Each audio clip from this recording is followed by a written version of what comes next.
ನೋಡಿ, ಮೂರನೇ ಬಾರಿಗೆ ದೇಶದ ಪ್ರಧಾನಮಂತ್ರಿಗಳಾಗಿ ಸನ್ಮಾನ್ಯ ನರೇಂದ್ರ ಮೋದಿ ಅವರು 9ನೇ ತಾರೀಕಿಗೆ ಪ್ರಮಾಣ ವಚನವನ್ನು ಸ್ವೀಕಾರ ಮಾಡ್ತಾ ಇದ್ದಾರೆ. ಇದು ದೇಶದ ಜನರು ಕೊಟ್ಟಿರ್ತಕ್ಕಂಥ ತೀರ್ಪು, ಮ್ಯಾಂಡೇಟು. ಈ ಸಲ ಮತ್ತು ಮೂರನೇ ಬಾರಿಗೆ ಸನ್ಮಾನ್ಯ ಪ್ರಧಾನಮಂತ್ರಿಗಳಾಗಿ ನರೇಂದ್ರ ಮೋದಿ ಅವರ ಕಾರ್ಯವನ್ನು ನಿರ್ವಹಿಸಬೇಕು. ಇಡೀ ದೇಶಕ್ಕೆ ಕಳೆದ 10 ವರ್ಷದ ಅವಧಿಯಲ್ಲಿ ಅಭಿವೃದ್ಧಿ ಅಂದರೆ ಏನಂತಕ್ಕಂಥದ್ದನ್ನು ನರೇಂದ್ರ ಮೋದಿ ಅವರ ನೇತೃತ್ವದಲ್ಲಿ ಮಾಡಿ ತೋರಿಸಿದ್ದಾರೆ. ಎಲ್ಲ ಕಾರ್ಯದಲ್ಲಿ ಕೂಡ ಇವತ್ತು ಭಾರತ ಜಗತ್ತಿಗೆ ಜಗನ್ಮಾತೆಗೆ ಬೆಳೆಯುವಂಥ ನಿಟ್ಟಿನಲ್ಲಿ ಇಡೀ ಜಗತ್ತು ಭಾರತದ ಲೀಡರ್ಶಿಪ್ ಅನ್ನು ಕೂಡ ಒಪ್ಪುವಂಥ ನಿಟ್ಟಿನಲ್ಲಿ ಕೆಲಸ ಕಾರ್ಯಗಳನ್ನು ಆಗಿದ್ದು ನೋಡಿದರು. NDA ಮಿತ್ರ ಪಕ್ಷಗಳು ಇವತ್ತು ನಿನ್ನೆ ನಡೆದಂಥ ಸಭೆಯಲ್ಲಿ ಎಲ್ಲರೂ ಕೂಡ ಸರ್ವಾನುಮತದಿಂದ ಸನ್ಮಾನ್ಯ ನರೇಂದ್ರ ಮೋದಿ ಅವರನ್ನ ಈ ದೇಶದ ಪ್ರಧಾನಮಂತ್ರಿಗಳಾಗಿ ಆಗಬೇಕು ಅನ್ನೋಂಥದ್ದು ಕೂಡ ಎಲ್ಲರೂ ಕೂಡ ಸರ್ವಸಮ್ಮತ ತೀರ್ಮಾನ ಆಗಿದೆ. ಹೀಗಾಗಿ 9ನೇ ತಾರೀಕಿಗೆ ಸನ್ಮಾನ್ಯ ನರೇಂದ್ರ ಮೋದಿ ಅವರು ಪ್ರಮಾಣ ವಚನ ಸ್ವೀಕಾರ ಮಾಡ್ತಾ ಇದ್ದಾರೆ. ನಮಗೂ ಕೂಡ ಇವತ್ತು ನಮ್ಮ ದೆಹಲಿ ಕಚೇರಿಯಿಂದ ಆಹ್ವಾನ ಬಂದಿದೆ. ಇವತ್ತು ನಾನು ಕೂಡ ಇವತ್ತು ಮಧ್ಯಾಹ್ನದಲ್ಲಿಂದ ತೆರಳ್ತಾ ಇದ್ದೇನೆ, ಬೆಂಗಳೂರಿಗೆ ಡೆಲ್ಲಿಗೆ ತೆರಳ್ತಾ ಇದ್ದೇನೆ. ಉಳಿದಂತೆ ಎಲ್ಲರೂ ಕೂಡ ಆಗುತ್ತೆ. ಒಂದು ವಿಶ್ವಾಸ ಇದೆ, ಮುಂದಿನ ದಿನಮಾನಗಳಲ್ಲಿ ಕೂಡ ಮುಂದಿನ 5 ವರ್ಷಗಳಲ್ಲಿ ದೇಶದ ಅಭಿವೃದ್ಧಿ ಪಥ ಬಹಳ ದೀರ್ಘವಾಗಿ ಸಾಗುವಂಥ ನಿಟ್ಟಿನಲ್ಲಿ ಆಗುತ್ತೆ. ದೇಶಕ್ಕೆ ಒಂದು ಹೊಸ ದಿಕ್ಕನ್ನು ತರತಕ್ಕಂಥ ಕೆಲಸವನ್ನು ನರೇಂದ್ರ ಮೋದಿ ಅವರ ನೇತೃತ್ವದಲ್ಲಿ ಆಗ್ತೈತೆ ಅನ್ನೋಂಥ ಸಂಪೂರ್ಣ ವಿಶ್ವಾಸ.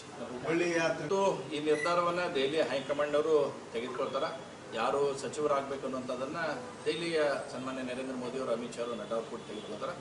ನಮ್ಮಲ್ಲಿ ನಮಗೊಂದು ಸೌಭಾಗ್ಯ ಅಂದರೆ ಹುಬ್ಳಿ ಧಾರವಾಡ ಸೆಂಟ್ರಲ್ ವಿಧಾನಸಭಾ ಕ್ಷೇತ್ರದಲ್ಲಿ 3 MP ಸನ್ಮಾನ್ಯ ಪ್ರಹ್ಲಾದ್ ಜೋಶಿ ಅವರು ಸಚಿವರಾಗಿ ಕೆಲಸ ಮಾಡಿದ್ದಾರೆ, ಬಸವರಾಜ ಬೊಮ್ಮಾಯಿ ಅವರು ಮುಖ್ಯಮಂತ್ರಿಗಳಾಗಿ ಕೆಲಸ ಮಾಡಿದ್ದಾರೆ, ಜಗದೀಶ್ ಶೆಟ್ಟರ್ ಅವರು ಇಂದು ಮುಖ್ಯಮಂತ್ರಿ ಕೆಲಸ ಮಾಡಿದ್ದಾರೆ. 3 ಜನ ಓನ್ ಮನಿ ಇರೋದು ನಾನು ಸೆಂಟ್ರಲ್ ವಿಧಾನಸಭಾ ಕ್ಷೇತ್ರದಲ್ಲಿ ಐತಿ. ಯಾರಾದರೂ ಕೂಡ ನಾವು ಸಂತೋಷವನ್ನು ಪಟ್ಟಕೊಡ್ತೇವೆ. ಮಾಲೋಕದಲ್ಲಿ ತಿರುಗಿಸ್ತಕ್ಕಂಥ ಕೆಲಸವನ್ನು ಮಾಡ್ತಾ ಇದೆ. ಜನರು ಇವತ್ತು ಸ್ಪಷ್ಟವಾಗಿ ಮ್ಯಾಂಡೇಟ್ ಕೊಟ್ಟಿದ್ದಾರೆ. ನೋಡಿ, ಒಂದ್ಸಲ ಇಡೀ UPA ಭಾರತೀಯ ಜನತಾ ಪಾರ್ಟಿ ಎಷ್ಟು ಸೀಟ್ ಅಲೋನ್ ಭಾರತೀಯ ಜನತಾ ಪಾರ್ಟಿ ಎಷ್ಟು ಸೀಟ್ ಗೆದ್ದೈತೆ ಅಷ್ಟು UPA ಸೀಟ್ ಗೆಲ್ಲಕ್ಕಾಗಿಲ್ಲ. ಆದರೂ ಕೂಡ ಬ್ರಹ್ಮಾಲೋಕದಲ್ಲಿ ತಿರುಗುವಂಥ ಕೆಲಸವನ್ನು ಮಾಡ್ತಾ ಇದ್ದಾರೆ. ಹೇಗೆ ಇದೆಲ್ಲವೂ ಕೂಡ ಸತ್ಯಕ್ಕೆ ದೂರವಾಗಿರ್ತಕ್ಕಂಥ ಸಂಗತಿ. 1 ವರ್ಷ ಅಲ್ಲ, ಮುಂದಿನ 15 ವರ್ಷನೂ ಕೂಡ ಭಾರತೀಯ ಜನತಾ ಪಾರ್ಟಿ ನೇತೃತ್ವ, NDA ನೇತೃತ್ವದ ಸರ್ಕಾರ ನಡೀತೈತಿ. ಈ 5 ವರ್ಷ 29ರವರೆಗೂ ಸನ್ಮಾನ್ಯ ನರೇಂದ್ರ ಮೋದಿ ಅವರು ಪ್ರಧಾನಮಂತ್ರಿಗಳಾಗ್ತಾರೆ. ಮುಂದಿನ 10 ವರ್ಷನೂ ಕೂಡ ಭಾರತೀಯ ಜನತಾ, ಯಾಕಂದ್ರೆ ನರೇಂದ್ರ ಮೋದಿ ಅವರು ಸ್ಪಷ್ಟ ಕಲ್ಪನೆ ಕೊಟ್ಟಾರೆ. 2047ವರೆಗೂ ಕೂಡ ದೇಶ ಅಭಿವೃದ್ಧಿಶೀಲ ಹೊಂದಿರತಕ್ಕಂಥ ದೇಶ ಆಗಬೇಕು, ಜಗತ್ತಿನ ನಂಬರ್ 1 ದೇಶ ಆಗಬೇಕು ಅನ್ನೋಂಥ ಕಲ್ಪನೆ ಇಟ್ಕೊಂಡು ಕೆಲಸ ಮಾಡಕತ್ತಾರೆ ವಿನ ಯಾರೋ ಮನೆಯನ್ನು ಬೆಳಗಿಸುವಂಥ ಕೆಲಸಕ್ಕಲ್ಲ. ಹೀಗಾಗಿ ಅವರು ಭ್ರಷ್ಟಾಚಾರ ರಹಿತವಾಗಿರ್ತಕ್ಕಂಥ ಸರ್ಕಾರ ಇವತ್ತು 10 ವರ್ಷದಲ್ಲಿ ಒಬ್ಬ ವ್ಯಕ್ತಿ ಮೇಲೆ, ಪ್ರಧಾನಮಂತ್ರಿಗಳಿಂದ ಹಿಡ್ಕೊಂಡು ಸಚಿವರಿಂದ ಹಿಡ್ಕೊಂಡು ಒಬ್ಬ ಲೋಕಸಭಾ ಸದಸ್ಯರ ಮೇಲೂ ಕೂಡ ಒಂದು ಭ್ರಷ್ಟಾಚಾರದ ಕಪ್ಪು ಚುಕ್ಕಿಯನ್ನು ಇಲ್ಲದ ರೀತಿಯಲ್ಲಿ ಇವತ್ತು ಅಧಿಕಾರ ಕೊಟ್ಟಂತೆ ಸಾಮಾನ್ಯ ಕೆಲಸ ಅಲ್ಲ. ಇವತ್ತು ಇವರೆಲ್ಲ ಭ್ರಷ್ಟಾಚಾರದಲ್ಲಿ ಮುಳುಗಿದ್ದಾರೆ. ಇವತ್ತೇನೇ ಕರ್ನಾಟಕ ಸರ್ಕಾರದಲ್ಲಿ ಇವತ್ತು ನಾಗೇಂದ್ರ ಅವರು ಯಾಕೆ ರಾಜೀನಾಮೆ ಕೊಟ್ಟರಾಗಾದ್ರೆ? ಇವತ್ತು ನಾಗೇಂದ್ರ ಅವರು ರಾಜೀನಾಮೆಗೆ ನಿಲ್ಲಂಗಿಲ್ಲ. ನಾನು ಭಾಳ ಸ್ಪಷ್ಟವಾಗಿ ಇವತ್ತು ಹೇಳಕ್ಕೆ ಇಚ್ಛೆ ಪಡ್ತೀನಿ. ಸನ್ಮಾನ್ಯ ಮುಖ್ಯಮಂತ್ರಿಗಳೇ ಇದಕ್ಕೆ ರಾಜೀನಾಮೆ ಕೊಡಬೇಕಾದಂಥ ಪರಿಸ್ಥಿತಿ ಬಂದಿದೆ ಈಗ. ಆ ಕಾರಣಕ್ಕಾಗಿ ನಾಗೇಂದ್ರ ಅವರನ್ನ ಮೊದಲೇ ಬಲಿ ಕೊಡತಕ್ಕಂಥ ಕೆಲಸವನ್ನು ಮುಖ್ಯಮಂತ್ರಿಗಳು ಮಾಡಿದ್ದಾರೆ. ಹಾಗಾದ್ರೆ ಇವತ್ತು ಫೈನಾನ್ಸ್ ಖಾತೆಯನ್ನು ನಿರ್ವಹಣೆ ಮಾಡ್ತಕ್ಕಂಥವ್ರು ಯಾರು? ಸ್ವತಃ ಮುಖ್ಯಮಂತ್ರಿಗಳಿದ್ದಾರೆ. ನಿಮ್ಮ ಖಾತೆಯಿಂದ ಇವತ್ತೆಲ್ಲ ಹಣ ವರ್ಗಾವಣೆ ಆಗ್ತಾ ಇದೆ. ನಿಮ್ಮ ಮೂಗಿನಡಿಯಲ್ಲೇ ನಿಮ್ಮ ಖಾತೆ ಕೆಳಗಡೆ ಎಲ್ಲ ಹಣ ವರ್ಗಾವಣೆ ಆಗಿದೆ. ಹಾಗಾದ್ರೆ ಇದಕ್ಕೆ ರೆಸ್ಪಾನ್ಸಿಬಿಲಿಟಿ ಯಾವುದು? ಇವತ್ತು ಸರ್ಕಾರನೇ ವಜಾಗೊಳಿಸ್ತಕ್ಕಂಥ ಪರಿಸ್ಥಿತಿ ಕರ್ನಾಟಕದಲ್ಲಿ ಬಂದಿದೆ.